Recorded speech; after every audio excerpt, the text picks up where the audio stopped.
When McLaren first revealed the P1, it instantly became one of the most legendary hypercars ever made. It wasn't just fast, it changed the game. Now, with talk and speculation around a 2026 McLaren P1, the idea of a modern successor has car fans all over the world paying attention. Visually, a 2026 P1 would stay true to McLaren's clean, aerodynamic design while pushing everything further.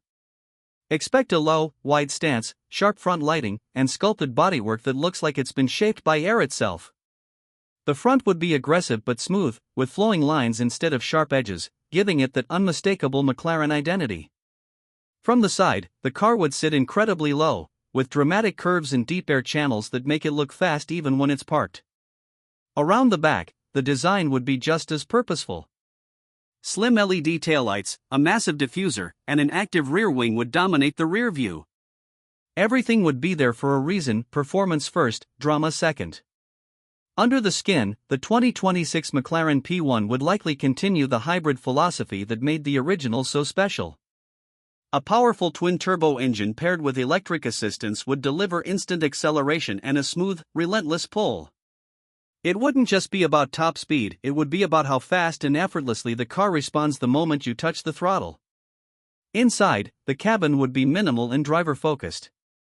McLaren has always kept things clean and purposeful, and this would be no different. Lightweight materials, a modern digital display, and a cockpit that feels like it wraps around the driver would define the interior. It wouldn't be flashy, it would be focused. As for pricing, a 2026 P1 wouldn't be built for everyone. It would likely be produced in very limited numbers, with a price tag deep into hypercar territory. This would be a collector's car, reserved for those who understand what the P1 name represents. Compared to the original, the 2026 McLaren P1 wouldn't try to replace it, it would evolve it. More advanced, more refined, but still raw, emotional, and unmistakably McLaren. If McLaren does bring the P1 name back, it won't be just another hypercar. It'll be a statement reminding the world why the original P1 became a legend in the first place.